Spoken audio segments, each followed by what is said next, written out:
देख रहे हैं लीड इंडिया टीवी न्यूज़, हमारे विशेष प्रोग्राम स्पेशल रिपोर्ट।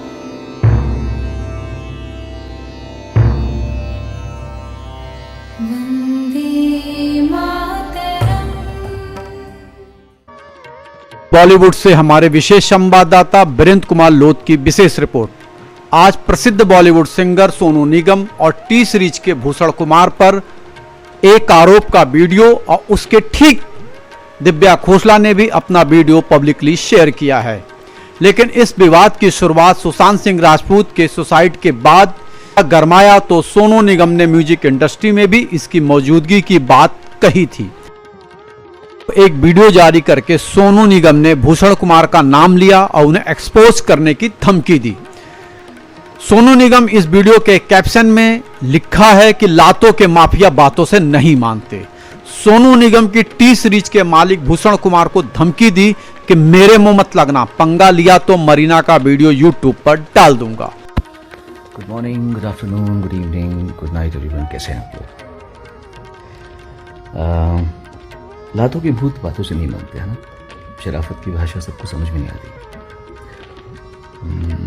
मैंने किसी का नाम नहीं लिया, मैंने सिर्फ बहुत प्यार से कहा कि भाई आप लोग नए लोगों के साथ में प्यार से रहें, काइंडनेस दिखाएं, क्योंकि सुसाइड हो जाने के बाद में रोने से अच्छा सुसाइड के पहले माहौल को थोड़ा रेक्टिफाई कर लिया जाए। लेकिन माफिया है, माफिया की चाल चलेगा, उसको तो आदत है। तो उन्होंने 5-6 महाजीनियस को बोला कि मेरे खिलाफ इंटरव्यू दें। मैंने तो नाम नहीं लिया था किसी का भी, लेकिन मेरा नाम लिया जा रहा है अभी। और प्रेस रिलीजेस भेजी जा रही है टाइम्स ऑफ इंडिया को।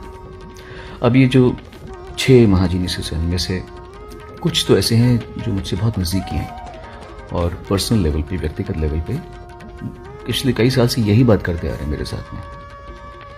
अब उनको अलग बोलना पड़ रहा है कुछ। उनमें से एक का भाई है जो अपने ट्विटर पे आज से 1.5 साल पहले, अभी नहीं 1.5 साल पहले, ये लिखता है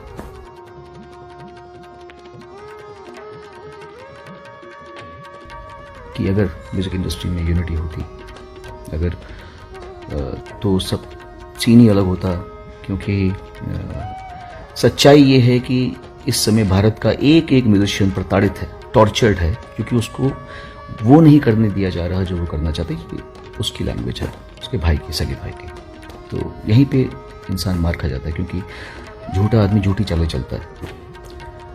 और बात यह है कि टाइम्स ऑफ इंडिया आप इतने रिस्पेक्टेबल न्यूज़पेपर है। I understand that her media में एक पेड मीडिया सेक्शन होता है, पर ये जो केस है ये पब्लिसिटी किसी फिल्म की नहीं हो रही है, ये सही गलत की बात हो रही है, ये किसी के फ्यूचर की बात हो रही है। उसमें आप अगर पूरा का पूरा वैसा आर्टिकल डाल देंगे जो उनकी प्रेस रिलीज है, कुछ तो चेंज कीजिए। आप उनका पॉइंट ऑफ व्यू लिख रहे हैं, ठीक है, मैंने अपना पॉइंट ऑफ व्यू दिया, उन्होंने अपना पॉइंट ऑफ व्यू दिया। आप ये क्यों लिख रहे हैं कि Sonu Nigam's tall claims of nepotism industry stand null and void? I don't think आपने लिखा हुआ है बात। आप इस तरह के न्यूज़पेपर है ही नहीं। कोई भी ऑनेस्ट जर्नलिस्ट अपना वर्डिक्ट नहीं दे देगा। मैंने कुछ पॉइंट कहा, उन्होंने कुछ पॉइंट कहा, आपने दोनों पक्ष बता दिए, खत्म बात। वर्डिक्ट आप कैसे दे सकते हैं कि it stands null and void 6 लोगों की वजह से, है ना। तो थोड़ा सा चेंजेस आपको करनी चाहिए थे लैंग्वेज में, ताकि ये ना आ जाए कि आपको ये तो पर्दाफाश हो गया कि आपने पूरी प्रेस रिलीज वैसे कैसे डाल दी है। प्रेस रिलीज हम भी जानते हैं, इंडस्ट्री में बहुत पहले से हैं, सबको पता है कि प्रेस रिलीज कैसे लिखी जाती है, क्या लिखी जाती है, क्या लैंग्वेज होती है। Don't do all these things.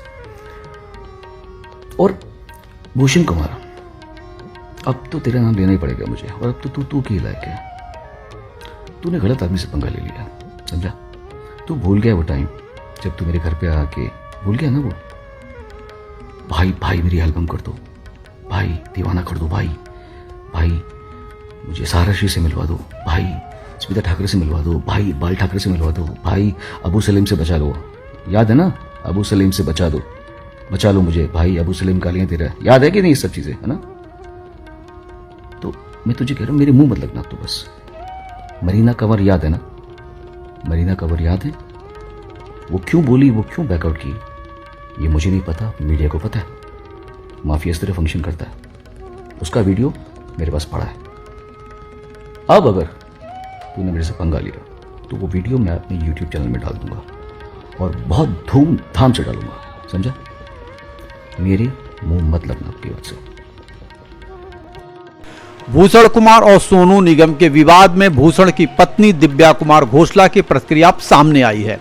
उन्होंने सोनू पर झूठा कैंपेन चलाने का आरोप लगाया है।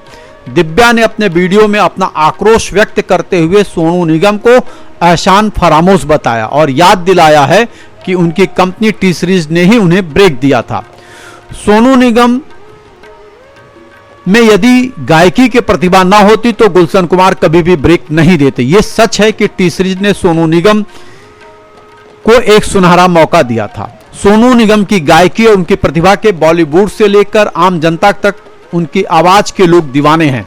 ये कहना है कि टी सीरीज ने एहसान किया है सोनू निगम पर तो उनकी प्रतिभा पर अंकुश लगाने के समान है। सोनू निगम की प्रतिभा ने उन्हें वो मुकाम दिया है जिसके वो हकदार रहे और हैं। दिव्या खोसला ने उन पर एक के बाद एक अपने आक्रोश में व्यक्त करते हुए उन पर आरोप लगाती रहीं और कहा सोनू को कि लोगों के दिमाग से खेलना वो बखूबी जानते हैं। आज सब कुछ इस बारे में है कि कौन कितना अच्छा कैंपेन चला सकता है। यहां तक कि मैं लोगों को झूठ बेचते और अपने स्ट्रांग कैंपेन के जरिए छल करते देख रही हूं। सोनू निगम इस तरह के इंसान हैं जो यह बखूबी जानते हैं कि लोगों के दिमागों से कैसे खेलना है। भगवान दुनिया से बचाए। नमस्कार दोस्तों, कुछ दिनों से सोनू निगम जी जो हैं वो कैंपेन चला रहे हैं टी सीरीज और भूषण कुमार जी के प्रति। तो इस सिलसिले में मैं ये बोलना चाहती हूँ कि टी सीरीज ने आज तक हजारों कलाकारों को ब्रेक दिया जो कि आउटसाइडर्स हैं, जो इंडस्ट्री से नहीं जुड़े हुए। उसमें म्यूजिक डायरेक्टर्स हैं, सिंगर्स हैं, लिरिसिस्ट हैं, एक्टर्स हैं, डायरेक्टर्स हैं। मैंने खुद अपनी डायरेक्टेड फिल्म यारियां में 10 न्यू कमर्स को चांस दिया। उसमें से 4 लोग, नेहा कक्कड़, रकुलप्रीत सिंह, हिमांश कोहली और कंपोजर आरको, आज बड़े हो चुके हैं। और सोनू निगम जी से मैं ये पूछना चाहूंगी कि वो बोल रहे हैं कि इंडस्ट्री में टैलेंट को सही दिशा नहीं मिलती। तो सोनू जी, आप तो लेजेंड है, आप तो बहुत बड़े कलाकार हैं। आपने आज तक कितने लोगों को चांस दिया है? आप तो बहुत बड़े लेजेंड है, आप तो कहीं से भी लोग, आपके पास तो कितने लोग आते होंगे कि सोनू जी हमारी मदद कर दीजिए, मेरे बेटे की मदद कर दीजिए, मेरी बच्ची की मदद कर दीजिए, हमें मिलवा दीजिए टी सीरीज में, हमें चांस दिलवा दीजिए। आप तो आज तक टी सीरीज में नहीं आए कि इसको चांस दे दो, इसको में भी बहुत बड़ा टैलेंट है, इसको आप चांस दीजिए। आपने तो कभी किसी को चांस दिलवाने की बात नहीं की। आपने ना ही कोई टैलेंट आज तक इंडस्ट्री में इंट्रोड्यूस किया। तो एक बात मैं आपको बता दूं सोनू निगम जी कि सोशल मीडिया पे कैमरे के पीछे छुप के बोलना बहुत आसान है, पर आपने खुद ग्राउंड लेवल पे कितने टैलेंट को आगे बढ़ाया? किसी को भी नहीं। अपने सिवा, अपने आप को छोड़ के आपने किसी भी टैलेंट को इंडस्ट्री में चांस नहीं दिया। और आज आप हम पर ब्लेम कर रहे हैं कि हम लोगों को चांस नहीं देते, जबकि 97% लोग जो कि टी सीरीज में काम कर रहे हैं आज की डेट में, आप देख लीजिए, वो आउटसाइडर्स है, वो इंडस्ट्री किड्स नहीं है, उनका इंडस्ट्री से कोई भी लेना देना नहीं है। फिर भी हम उनको नए टैलेंट को ढूंढ रहे हैं और उनको चांस दे रहे हैं। दूसरी बात जो आपने बोली अपने वीडियो में, वो आपने ये बोली कि भूषण जी आपके पास आए और उन्होंने आपसे कहा कि भाई प्लीज मुझे बाला साहब ठाकरे से मिलवा दीजिए, प्लीज मुझे स्मिता ठाकरे से मिलवा दीजिए, प्लीज मुझे सहारा श्री से मिलवा दीजिए।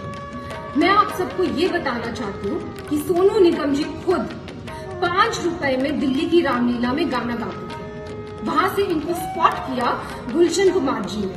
उन्होंने इनका टैलेंट पहचाना, इनको टिकट्स दी फ्लाइट की, इनको बॉम्बे बुलाया और इनसे कहा गया कि बेटा मैं तुझे बहुत बड़ा कलाकार बनाऊंगा। आप बताइए सोनू निगम जी, आपसे ये बात कही गई कि नहीं कही गई कि आपको बहुत बड़ा कलाकार बनाएंगे? कही गई। और गुलशन जी ने आपकी इतनी एल्बम्स की, इतनी फिल्म्स की, आपको इतना ऊंचे मुकाम पे पहुंचाया। पर आपने क्या किया ये मैं अभी बताती हूँ। उससे पहले मैं अपने को शेरू को बुलाना चाहूंगी। ये शेरू है और ये शेरू मैं तुमसे पूछना चाहती हूँ कि तुम कहाँ से हो? हाँ जी, आज ही मैं मधुबनी बिहार से हूँ। और तुम कितने साल से टी सीरीज में हो? मैं 1988 से मैं टी सीरीज में हूँ जी। तो तुम मुझे क्या बता रहे थे सोनू निगम जी को? सोनू निगम जी के बारे में मुझे मालूम है बेटा। मैं जब आप लोग नहीं थे तभी गुलशन जी ने इनको दिल्ली से मुंबई लाए थे। मैं गुलशन जी के साथ ही उस टाइम में था। भूषण जी भी नहीं थे उस टाइम में। मैं भूषण जी के साथ मैं और वो लोग बंगले में रहते थे। सोनू निगम जी आए थे, उनके पास वो ऐसे छोटी स्कूटी होती है ना, उस भी आते थे। हमने हमारे ऑफिस में वो डिस्कशन बैठे रहते, कितना पे साहब आते थे तो उनसे मतलब मुलाकात करने, कभी कोहली जी से, कभी मुकेश वगैरह उनसे बातें करते रहते थे। घंटों घंटों लाइन में बैठे, मतलब वो उनसे बातें करना। फिर धीरे धीरे साहब आते, फिर साहब ने उनको बोला था कि मैं मतलब काम कराना है मेरे साथ काम। कुछ बहुत दिन के बाद साहब ने भी 2-4 महीने के बाद साहब ने उसको भी आगे काम दिया। बहुत सारे एल्बम बनाए, बहुत फिल्मों में चांस दिया, बेवफा वगैरह बहुत हिट हुए उस टाइम में। आज बहुत बड़ा नाम हो गया। मतलब जब से मतलब ये जो भी है आज, ये जो भी है सब गुलशन जी की वजह से ही है मेरे हिसाब से। हाँ जी हाँ। सोनू जी की आप जानते होंगे, ये हमारे घर के कुक है और 88 से ये हमारे घर में।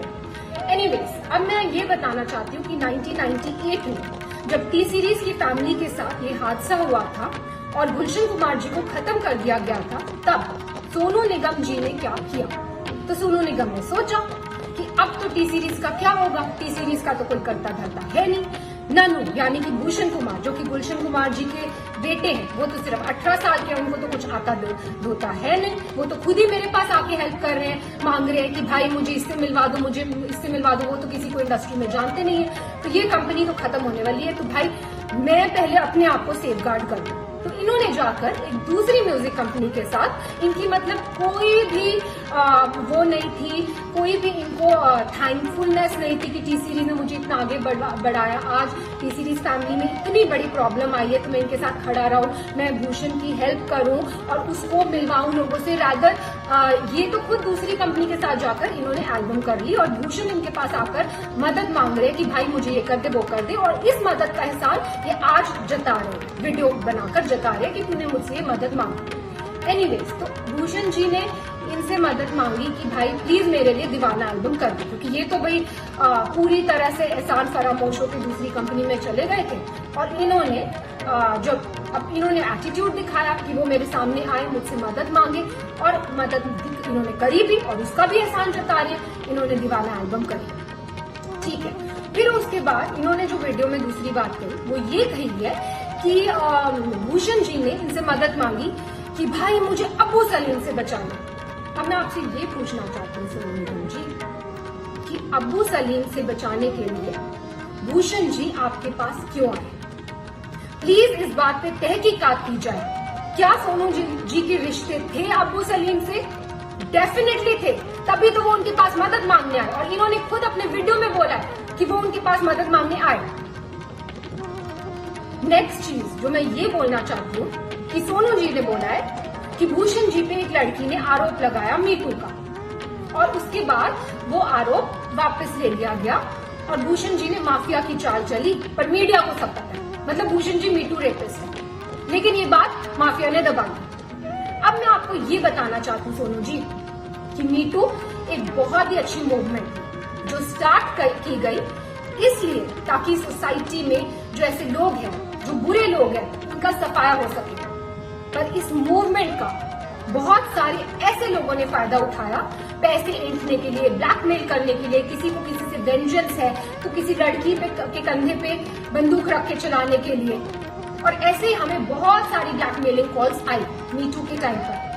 उस टाइम पर हमने सिर्फ पुलिस की सपोर्ट ली, पुलिस की हेल्प ली और पुलिस ने तहकीकात की और पुलिस ने ये क्लियर कर दिया कि ये तो सीधा सीधा ब्लैकमेलिंग का केस है। और पुलिस ने हमने पूछा कि क्या आपको कुछ करना है, कुछ मानहानि का दावा करना है या कुछ करना है। हमने डिसाइड किया कि नहीं, हम मीडिया तक में भी ये बात आउट नहीं करेंगे कि क्या हुआ है हमारे साथ। क्यों? क्योंकि हम खुद किसी लड़की को डाउट क्यों करें, हम किसी लड़की को क्यों उसको इस तरह भरे बाजार में उसकी इज्जत उतारें। लेकिन उसका ऐसे बहुत सारे केसेस आए हमारे पास और उसका फायदा आप जैसे लोग उठाते हैं। और कई लड़कियों ने एडमिट भी किया कि कई लोगों ने जो सच्चे दुश्मन है इंडस्ट्री में, उन्होंने वो पीछे थे इस मिली भगत के। लेकिन देखिए आप आज भी इसका फायदा उठा रहे। मैं पूछना चाहती हूँ सोनू निगम जी, क्या है मीटू मूवमेंट? मैं लगा दूं आप पे मीटू, तो मैं लगा दूं आप पे मीटू, बोल दो आप मीटू रेपिस्ट है, हो जाएंगे आप मीटू रेपिस्ट। तो प्लीज सोच समझ के वीडियो बनाया कीजिए, क्योंकि आपने धमकाया वीडियो में कि आप उस लड़की का वीडियो आउट कर देंगे। बेशक कीजिए, पर नेक्स्ट टाइम कोई भी वीडियो आउट करना हो, याद रखिए प्रूफ के साथ कीजिए। बिना प्रूफ के मीटू मूवमेंट का कोई मतलब ही नहीं है। और कोई भी अगर बिना प्रूफ के कोई इल्जाम लगाता है, क्योंकि जब से आपने ही अपना वीडियो ऑन किया है तब से वापस हमारे पास ब्लैकमेलिंग कॉल शुरू हो गए, वापस से लड़कियां उठ गई है कि हमें तो सोनू निगम जी से इंस्पिरेशन मिल गई है, हमें आप हमें काम दो, या तो हमें आप पैसा दो, नहीं तो हम आप पर ये कर देंगे। सिर्फ ये लड़कियां ही, जो बहुत सारे सिंगर्स और खड़े हुए हैं वो कर रहे हैं, वो इसे ब्लैकमेल कर रहे हैं। मुझे ये वीडियो बिल्कुल भी नहीं बनाना था सोनू निगम जी, और भूषण जी ने तो मुझे स्पेशली बोला था कि हमें चुप रहना, हमें चुप्पी साधे रखनी है, लेकिन आपने अभी भी अपनी कैंपेन बंद नहीं की। आज भी हम कोशिश करते हैं टी सीरीज से कि 80% लोग 100% लोगों को चांस दें, पर कई बार लोगों को काम नहीं मिल पाता बिकॉज सो मेनी रीजंस। किसी म्यूजिक डायरेक्टर, कोई धुन में कोई कलाकार जाता है, कोई धुन में कोई कलाकार जाता है। 80% लोगों को तो काम मिल रहा है ना मार्केट में, जो 20% को लोगों को काम नहीं मिल रहा वो कोई भी शुरू हो जाएगा, कोई भी किसी पे भी आरोप लगा सकता है। तो ऐसा माहौल है। और आपने जब अपना वीडियो ऑन किया तो मैं आपको बता दूं कि मेरे साथ क्या हुआ। मेरे हस्बैंड के against death threats, social media पे डेथ थ्रेट्स, मेरे लिए रेप थ्रेट्स और मेरे बच्चे के लिए थ्रेट्स। मैं क्यों सहूं ये सब, मैं क्यों सहूं अपने बच्चे के लिए थ्रेट्स? और अभी भी आपकी कैंपेन बंद नहीं हुई है, अभी भी आपकी कैंपेन जारी है। आप इतने सारे सिंगर्स को अभी भी इकट्ठा कर रहे हैं और उनको एक गठबंधन बना रहे हैं और उनको बहका कर जिनको काम नहीं मिल रहा फॉर व्हाटएवर रीजंस, उनको काम इस बात में लगा रहे हैं, इस पब्लिसिटी लेने के ये मुद्दे में लगा रहे हैं कि उनका आपके साथ मिल जाए और टी सीरीज को हम कैसे खत्म कर दें, भूषण कुमार को हम कैसे खत्म कर दें। एक बात मैं आपसे कहना चाहूंगी सोनू निगम जी, आप किस टाइप की हैं ये तो आपकी बीवी ने क्लियर कर दिया था। उन्होंने खुद आप पे, आपको याद है, आपकी बीवी ने खुद आप पे इल्जाम लगाए हैं। प्लीज याद कीजिए उन इल्जामों को, आपने पब्लिकली जो आपकी बीवी ने आप पे इल्जाम लगाए थे और फिर आप दूसरों पे इल्जाम लगाइए। और मैं बिल्कुल, जैसे कि मैंने कहा, मैं बिल्कुल इस हक में नहीं थी कि मैं ये वीडियो बनाऊं, लेकिन इतनी मैं कश्मकश में हूं, क्या करूं, बनाऊं ना बनाऊं, ये सच्चाई लाऊं कि नहीं लाऊं। फिर मुझे फाइनली गीता से मुझे मेरा आंसर मिला। गीता में जब अर्जुन भगवान कृष्ण से पूछते हैं कि मुझे ये युद्ध नहीं लड़ना है, ये युद्ध लड़के किसका फायदा होगा, तो भगवान कृष्ण अर्जुन को समझाते हैं कि एक योद्धा के लिए धर्म से बढ़कर युद्ध लड़ने के अलावा और कोई बड़ी चीज नहीं है। अगर तुम युद्ध नहीं लड़ोगे तो तुम अपना यश गवाओगे, तुम्हारा अपयश होगा, संसार में लोग तुम्हारे अपयश की चर्चा करेंगे और तुम्हारे दुश्मन हर तरह के कटु वचन बोलकर तुम्हारा वर्णन करेंगे। और वही हो रहा है, सब लोग कटु वचन बोल रहे हैं, सारी दुनिया। जैसे कि मैंने बोला, मुझे रेप थ्रेट्स आ गए। तो मैं ये कहना चाहूंगी कि जितने भी आप सिंगर्स को, म्यूजिक डायरेक्टर्स को, जिनके पास आज कोई काम नहीं है, उनको आप भड़का रहे हैं, उनको भड़काना बंद कीजिए, क्योंकि अदरवाइज रणभूमि ओपन है। किसी को भी पब्लिसिटी के लिए इस रणभूमि में आना है, युद्ध ऑन है। निगम टी सीरीज ने ही उनको इंडस्ट्री में ब्रेक दिया, आपको इतना आगे बढ़ाया कि अगर आपको इतनी ही खुंदस थी तो भूषण से तो पहले क्यों नहीं बोले, आज पब्लिसिटी के लिए क्यों कर रहे हैं। आपके पिताजी के खुद मैंने इतने वीडियो डायरेक्ट किए हैं जिसके लिए वो हमेशा इतने शुक्रगुजार रहे थे, लेकिन कुछ लोग एहसान फरामोश होते हैं। अंत में दिव्या ने सोनू निगम द्वारा गाए टी सीरीज के गीत की पहली लाइन, अच्छा सिला दिया तूने मेरे प्यार का, हैशटैग किया है। अब देखना यह होगा कि यह विवाद कहां आकर थमता है। इस तरह के विवाद से बॉलीवुड 2 हिस्सों में बढ़ता दिखाई दे रहा है। ये थी स्पेशल रिपोर्ट सोनू निगम और दिव्या खोसला भूषण कुमार पर। हमारे विशेष संवाददाता विरेंद्र कुमार लोथ। ये थी न्यूज अपडेट की खास खबरें। लगातार बने रहिए हमारे साथ। अब हमें दीजिए इजाजत, कल फिर मिलेंगे न्यूज अपडेट की खबरों के साथ। देखते रहिए लीड इंडिया टीवी न्यूज। जय हिंद।